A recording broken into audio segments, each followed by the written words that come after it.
ओम भगवते वासुदेवाय नमः। मैं अंजलि कुमावत आप सभी का वंदन करती हूँ, अभिनंदन करती हूँ। आज हम आपके लिए लाए हैं अधिक मास में मुख्य रूप से सुनी जाने वाली 5 कहानियाँ एक ही वीडियो में, जिससे आपको अलग अलग वीडियो ढूंढने की परेशानी न हो। अधिक मास में आप और भी कहानियाँ सुनना चाहें तो सुन सकते हैं, लेकिन यह 5 कहानियाँ जरूर सुनी जाती हैं। तो आइए शुरू करते हैं गणेश जी की कहानी से। उस समय की बात है जब भगवान विष्णु की शादी लक्ष्मी जी से तय हुई थी। शादी की बहुत खूब तैयारियां की गई। चारों ओर हर्षो उल्लास का वातावरण था। सारे देवी देवताओं को बारात में चलने के लिए निमंत्रण दिया गया। सारे देवी देवताएं तो भगवान विष्णु से कहने लगे कि गणेश जी को नहीं ले जाएंगे, वह बहुत मोटे हैं, वह तो बहुत सारा खाते हैं।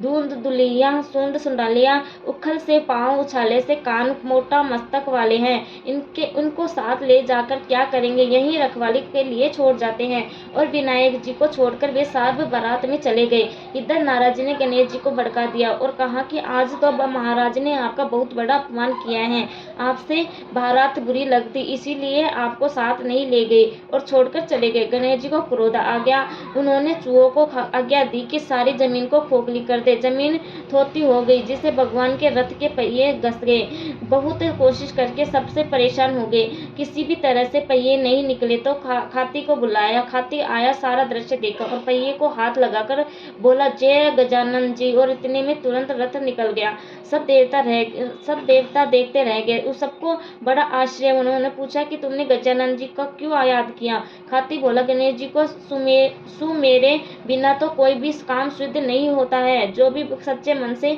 गजानन जी को याद करता है, उसके सब काम बड़ी आसानी से सिद्ध हो जाते हैं। तब सभी देवी देवताओं के मन में विचार आया कि हम तो गणेश जी को ही छोड़ आए। उन्हें अपनी गलती का एहसास हुआ और एक जने को भेजकर गणेश जी को बुलवाया। गणेश जी से माफी मांगी। फिर पहले गणेश जी का रिद्धि सिद्धि से विवाह करवाया। फिर भगवान विष्णु का लक्ष्मी जी के साथ हुआ। सभी बहुत खुश थे। तभी से कोई भी शुभ काम शुरू करने से पहले विधायक जी का स्मरण किया जाता है। जैसे भगवान का काम सिद्ध किया, वैसे ही सबका सिद्ध करना। बोलो विनायक जी महाराज की जय। पुरुषोत्तम मास यानी अधिक मास की कहानी। एक राजा था, सब उसके 2 रानियां थी, एक सुहागन और दूसरी दुहागन। मतलब एक रानी को राजा बहुत प्यार करता था और उसे महलों में रखता था, और दूसरी रानी से ना तो बोलता और ना ही प्यार करता। वह रानी महल के नीचे बने कमरे में रहती थी। बड़ी रानी सोचती थी कि राजा ने दूसरी शादी कर ली है तो मेरा मान सम्मान कम हो जाएगा, इसीलिए बड़ी रानी छोटी रानी के विरुद्ध राजा को भड़काती रहती थी। तो राजा ने छोटी रानी को महल से निकाल दिया था। अब बड़ी रानी बहुत खुश रहती थी। छोटी रानी हमेशा पूजा पाठ, सत्संग, कीर्तन, हवन, व्रत, उपवास तथा कथा भगवत आदि धार्मिक कार्य किया करती रहती थी। यह देखकर बड़ी रानी सोचती थी कि यह सब राजा को वश में करने के लिए करती होगी, इसीलिए वह बहुत चिढ़ती थी। लेकिन राजा को इस बात की जरा भी खबर नहीं लगने देती थी कि और उसके विपरीत बातें करती रहती थी। एक बार छोटी रानी हमेशा की तरह अधिक मास स्नान कर रही थी। वह रोजाना सुबह स्नान करके भगवान की पूजा पाठ व मंदिर की परिक्रमा व सारे पेड़ पौधों की पूजा अर्चना करती थी, जैसे केला, आकड़ा, कदम, आंवला, बड़, पीपल, कल्प वृक्ष, तुलसी, इन सब की पूजा अर्चना करती थी और परिक्रमा करती थी। यह सब पेड़ पौधे गांव से बाहर लग रहे थे। वह सुबह उठकर जल्दी सबकी पूजन करके दिया बत्ती करती और परिक्रमा करती थी। एक दिन उसको बड़ी रानी ने देख लिया तो उसने राजा जी से कहा कि वह वन के पूरे पेड़ पौधे कटवा दो। उस समय वैशाख का अधिक मास चल रहा था। धूप तेज रहती थी, गर्मी का मौसम था। तब राजा ने कहा, रानी जी, ऐसी गर्मी में जीव जंतुओं को बैठने की व रहने की जगह जरूरी है। जीव जंतु कहाँ रहेंगे, वह रास्ते चलते इंसान विश्राम कहाँ करेंगे। लेकिन रानी ने जिद की तो राजा ने बिना विचारे ही सारे पेड़ पौधे कटवा दिए। अब सब जीव जंतु पशु पक्षी परेशान रहने लगे और छोटी रानी भी बहुत परेशान हो गई। वह उस जगह को छोड़कर कहीं दूर पेड़ पौधों की खोज में चली गई। वह सोच रही थी कि कहीं दूर जंगल में कोई आकड़े का पेड़ भी दिख जाए तो मैं आकड़ा सींचकर उसकी पूजा अर्चना करके ही परिक्रमा कर लूंगी। यह सोचती सोचती अपने घर से बहुत दूर निकल गई और विष्णु भगवान का ध्यान करती रही। पुरुषोत्तम भगवान ने उसकी प्रार्थना सुनी और उसको एक झोपड़ी दिखी और उसके बाहर एक बड़ा सा आकड़े का पेड़ दिखा। वह पास में ही गंगा की धारा बह रही थी। वह यह सब देखकर खुश हुई और सोचने लगी कि चलो, मैं तो महल के नीचे भी अकेली रहती थी, यहाँ रह लेती हूँ। यहाँ पर सुबह नहा धोकर पूजा पाठ करके खाना खा लूंगी।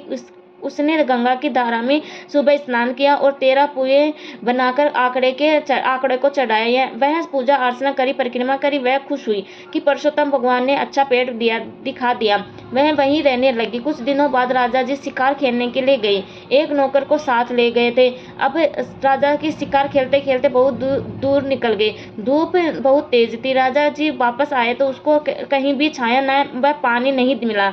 उनको जी घबराने लगा, बहुत बेचैन हो गए, परेशान हो गए और सोचने लगे कि मैं इतना परेशान हो गया, बाकी जीव जंतु व पशु पक्षियों का क्या हाल हो रहा होगा। वह बहुत दुखी हो रहे थे और नौकर से कहा कि कहीं दूर तक देखो कि 2 बूंद पानी मिल जाए, वह छोटी सी छाया मिल जाए तो जान बच जाएगी, ये नहीं तो आज तो जान ही निकल जाएगी। नौकर ने दूर तक नजर फैलाई तो वहीं रानी की झोपड़ी दिखी। वह राजा को घोड़े पर बैठाकर वहां ले गया और आंकड़े की छाया में लेटा दिया और गंगा की धारा में से पानी पिलाया। जो रानी ने पुए चढ़ाए थे वह पुए दोनों ने खाए और जल पीकर आंकड़े की छाया में थोड़ी देर विश्राम करके फिर घर के लिए रवाना हुए।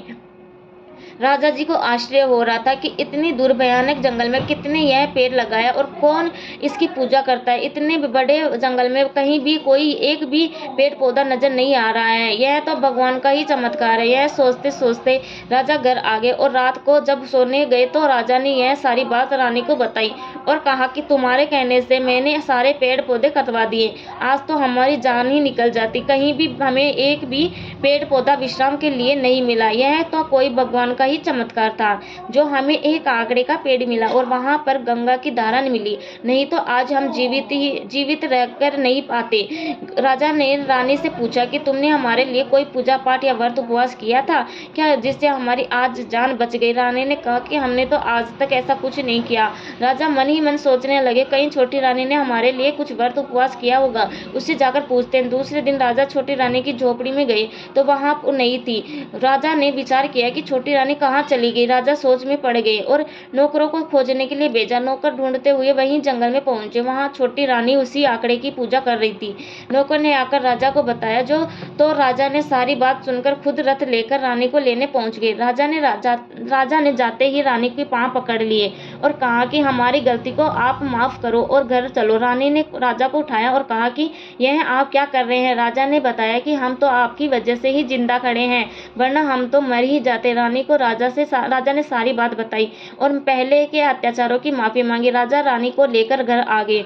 पूरी नगरी में जय जय जय जयकार हो गया। राजा रानी को महल में लाए। वह बड़ी रानी को देश निकाल दिया और कहा कि तुम खुद भी बुरी थी और हमें भी बुरा बनाती रही, आज तक हम तुम पर विश्वास करते रहे। राजा ने बड़ी रानी को देश निकाल दिया और छोटी रानी को महलों में रखा और फिर राजा के 9वें महीने सुंदर सा राजकुमार हुआ। राजा बहुत खुश हुए।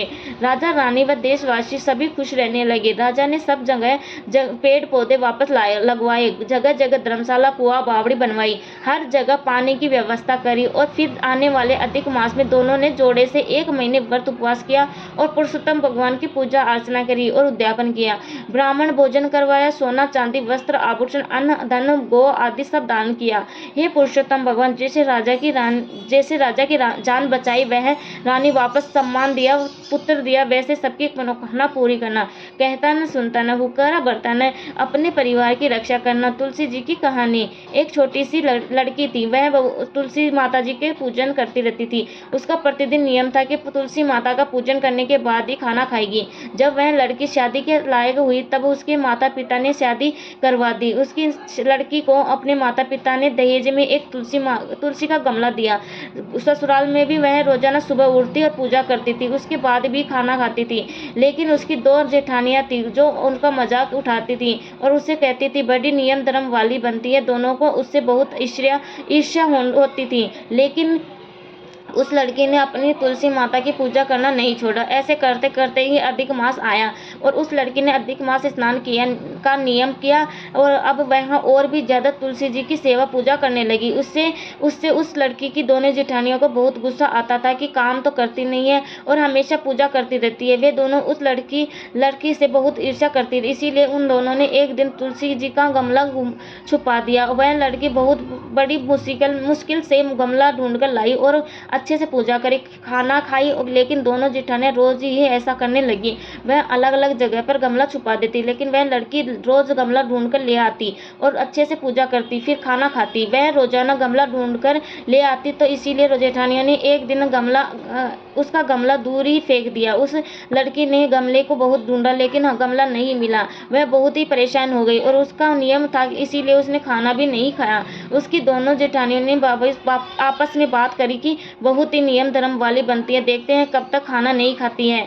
उस लड़की ने पूरे दिन गमला ढूंढने, लेकिन उससे नहीं मिला, और ऐसे करते करते सारा दिन बीत गया, लेकिन उसे खाना नहीं खाया और दुखी मन से अपने कमरे में जाकर सो गई। उस लड़की की सच्ची भक्ति देखकर तुलसी माता उससे बहुत प्रसन्न हो गई और उसके कमरे में तुलसी माता का गमला प्रकट हो गया। और अगले दिन सुबह जब वह उठी तो उसने देखा कि उसके खाट के चारों कोने पर तुलसी माता का गमला आ गया है। यह देखकर वह बहुत खुश हुई और बोली कि अब मेरी तुलसी माता को कोई नहीं चुरा सकता, पूजन करने के लिए वहीं और जाना भी नहीं पड़ेगा, और अब कोई मेरी तुलसी माता को फेंक भी नहीं सकता। उसने जल्दी से उठकर स्नान किया और तुलसी माता की पूजा की। जब वह खाना खाने बैठी तो उसकी जेठानियां मजाक उड़ाने लगी कि लो, देवरानी जी का नियम धर्म पूरा हो गया, और उसे पूछती कि तुलसी जी की पूजा कर ली क्या, तो तुम खाना खा रही हो? देवरानी धीरे से बोलती है कि हाँ कर ली। जेठानियां बोली कि तुमने पूजा कहाँ से कर ली? गमला तो हमने फेंक दिया था। देवरानी कहती है कि देख लो, मेरे कमरे में खाट पर तुलसी जी लग रही है। जेठानिया ने उसके कमरे में जाकर देखा तो चकम्बित रह गई और बोली, देवरानी तेरी भक्ति सच्ची है, हमने तुमसे बहुत परेशान किया है, हमें माफ कर देना। तो तब देवरानी ने उन्हें माफ कर दिया। फिर दोनों जेठानियों ने फिर देवरानी के साथ अधिक मास स्नान नियम किया और तुलसी जी की पूजा की। उसके बाद खाना खाए। हे तुलसी माता, जैसे उस लड़की का नियम धर्म निभाया, वैसे ही हम सबका निभाना। कहता न सुनता न, हुक्कारा बरताना, सारे परिवार का निभाना। सूरज भगवान की कहानी। एक सास बहू थी। सास का पुत्र सूर्य का अवतार था। वह पुत्र थोड़े ही समय के लिए घर आता और फिर अंधेरिया हो जाता। जब कभी आता तो एक हीरा अपनी माँ व पत्नी को दे जाता। उसी तरह से वह दोनों अपना जीवन यापन कर रही थी। एक दिन माँ बेटे से बोली कि जितना तुम हमें खर्च के लिए दे जाते हो, उससे हमारा गुजारा नहीं होता। तो पुत्र क्रोधित होकर कहने लगा कि अपने भरण पोषण की सिवाय तुम लोग कुछ और नहीं करती, अपने कर्तव्यों का तुम्हें ध्यान नहीं है, इसी कारण तुम्हें अभाव सताता है और तुम्हें अपने कर्तव्यों का भी पालन करना चाहिए। अब अगले दिन से ही अधिक मास शुरू हो रहा था। दोनों सास बहू नियम से अधिक मास स्नान के लिए जाने लगी। जब अधिक मास पूरा हुआ तो पत्नी ने सूर्यबल से कहा कि अब अधिक मास का उद्यापन करा दो। सूर्यबल के सामने अपनी इच्छा प्रकट करते ही घर के कंचन बरसने लगे और घर धन धान्य से पूर्ण हो गया। तब सास बहू ने अधिक मास का पूजन कर सूर्य का भी पूजन किया। तो सूर्य देव ने दर्शन देकर वह वर मांगने के लिए कहा। तब बहू कहने लगी कि मेरा पति मुझसे दूर दूर रहता है, मैं उनके साथ का वरदान चाहती हूँ। सूर्य देव ने यथास्तु कहा और अंधेरिया हो गया। रात को सूर्यबल ने आकर माँ से कहा कि माँ, आज मैं घर पर ही सोऊंगा। तब बहू की प्रसन्नता का कोई ठिकाना न था। इधर सुंदर सेज पर सूर्यदेव आकर लेट गए तो उधर सारे संसार में अंधकार छा गया। अब सभी देवता भागे भागे सूर्यबल की माँ के पास आए और माँ से कहने लगे कि अपने पुत्र को जगाओ। माँ ने पुत्र को जगाया तो सूर्य ने बाहर आकर देवताओं से कहा कि जब तक यह सास बहू अधिक मास स्नान करती है, तब तक गंगा इनके घर के पास से ही बह रिद्धि सिद्धियों का ही यहाँ वास हो। सभी देवता सूर्य की बात मान गए और तभी से पूरे स्त्री समाज में अधिक मासी स्नान का विशेष महत्व है। इससे पापों का नाश होता है और अंत में मनुष्य स्वर्ग को प्राप्त करता है। लप्स और तप्स की कहानी। एक लप्स था, एक तपसी था। जल जमुना के तीर तपसी रहते थे। लप्सी भगवान की तपस्या करता था। लप्सी सवा शेर लापसी बनाकर घंटे बजाकर भगवान को भोग लगाकर जीम लेता। एक दिन उन दोनों में लड़ाई हुई। लप्स बोले मैं बढ़ा, तपसी बोला मैं बढ़ा, सारा दिन तपस्या करता हूँ। इतने में इधर से फिरते फिरते नारद जी आए। बोले आई, तुम दोनों लड़ क्यों रहे हो? तो लप्स ने कहा मैं बढ़ा हूँ और तप्स ने कहा मैं बढ़ा हूँ। नारद जी ने पूछा कि पहले तुम दोनों यह बताओ कि तुम किस काम में बड़े हो। दोनों ने बताया कि भगवान की भक्ति करते हैं। लप्सी ने कहा कि मैं तो शेर लापसी बनाकर भगवान के रोज भोग लगवाता हूँ और सबको प्रसाद बांटकर बचा हुआ खुद खा लेता हूँ और मजे से रहता हूँ। अब नारद जी ने तपसी से पूछा कि तुमसे ने कहा कि केवल भोग लगाने से ही थोड़े बड़ा होता है। मैं हर समय भगवान की पूजा पर तपस्या करता हूँ, इसीलिए मैं बड़ा हूँ। नारद जी ने दोनों की बात सुनी और कहा कि मैं तुम्हें कल जवाब दूंगा। दोनों अपने घर चले गए। दूसरे दिन नारद जी मंदिर में आए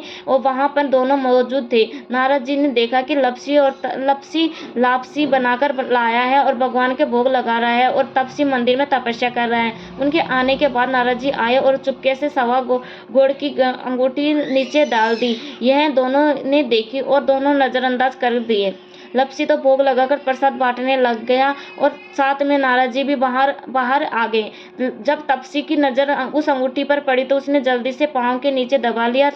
तपसी को बड़ा पता नहीं था कि अंगूठी नारद जी ने डाली है। अब थोड़ी देर में नारद जी आए और उन्होंने लपसी से कहा कि कौन बड़ा है, तो तब लपसी ने कहा कि मैं बड़ा हूँ। और तपसी से पूछा तो उसने कहा मैं बड़ा हूँ। नारद जी बोले, तपसी तुम्हारे घुटने के नीचे क्या है? तपसी ने घुटना उठाया और सवा करोड़ की मुंदड़ी निकली। नारद जी बोले कि इतना वजन पाव करके भी तुम्हारे मन से चोरी नहीं गई। तुम्हारी तपस्या में भंग पड़ा है। तुम्हारी तपस्या का फल बेकार हो जाएगा। तुमको कलंक लगा है। इस कारण से तुम्हारे से तो लपसी बड़ा है। अब तब तपस बोला, महाराज मेरी तपस्या का फल मुझे कैसे मिलेगा? कुछ तो उपाय बताओ। तब नारद जी ने बोले कि कार्तिक के मास में स्त्रियां कार्तिक नहाएगी, वे अपना पुण्य तुम्हें ही देगी, तब यह पाप उतरेगा। वह बोला कि वे मुझे अपना फल कैसे देगी? तब नारद जी ने कहा कि आज से और कहानियां करने के बाद तुम्हारी कहानी नहीं कहेगी तो कार्तिक का फल तुम्हें मिल जाएगा। और अगला लिप कर दहली नहीं लिपेंगे तो वह फल मिलेगा। धोती देकर गमछा नहीं देंगे तो वह फल तुम्हें मिलेगा। साड़ी देकर ब्लाउज नहीं देंगे तो वह फल तुम्हें मिलेगा। काचली देकर कसनी नहीं देंगे तो वह फल तुम्हें मिलेगा। बेस देकर बंगला अग्नि नहीं देंगे तो वह फल तुम्हें मिलेगा। दाहिनी ओर नाड़ा बांधेंगे तो वह फल तुम्हें मिलेगा। जूता देकर तेल नहीं देंगे तो वह फल तुम्हें मिलेगा। चौका देकर गवली नहीं देंगे तो वह फल तुम्हें मिलेगा। गोबरी थाप कर पटिया नहीं थापेंगे तो वह फल तुम्हें मिलेगा। पग पर पग रखकर धोएंगे तो वह फल तुम्हें मिलेगा। रोटी थाप कर बाटा नहीं थोपेंगे तो वह फल तुम्हें मिलेगा। सीधा देकर दक्षिणा नहीं देंगे तो वह फल तुम्हें मिलेगा। ब्राह्मण जमाकर दक्षिणा नहीं देंगे तो वह फल तुम्हें मिलेगा। ननद जमाकर नदी नहीं नहाएंगे तो वह फल तुम्हें मिलेगा। एकादशी का व्रत करके वारस को ब्राह्मण नहीं जिमाएंगे तो वह फल तुम्हें मिलेगा। दिया से दिया लगाए तो वह फल तुम्हें मिलेगा। या फिर सबकी कहानी कहकर तेरी कहानी नहीं कहेंगे तो तुम्हें उनकी भक्ति का आधा फल तुम्हें मिल जाएगा। इतना कहकर नारद जी चले गए। तब से और कहानियां कहने के बाद लप्स और तप्स की कहानी कहने की रिवाज हो गई। लोग सब कहानी कहने के बाद लप्स तप्सी की कहानी कहते हैं। तभी कहानी कहने का फल मिलता है। अब सभी कहानियां कहने के बाद यह कहानी जरूर सुननी चाहिए तथा नारद जी ने जो और सीख दी है वह भी पालनी चाहिए। खोटी की खड़ी अधूरी की पूरी। नारद जी जैसी तपस्वी की और तपस्या भंग करी वैसे किसी की भी मत करना। कहता ना सुनता ना हुकारा बरताना, अपना सारा परिवार की रक्षा करना। जय श्री राधे। कहानी पसंद आई हो तो वीडियो में कमेंट करके जरूर बताना। लाइक सब्सक्राइब एंड कमेंट जरूर करना। थैंक यू, धन्यवाद। राधे राधे।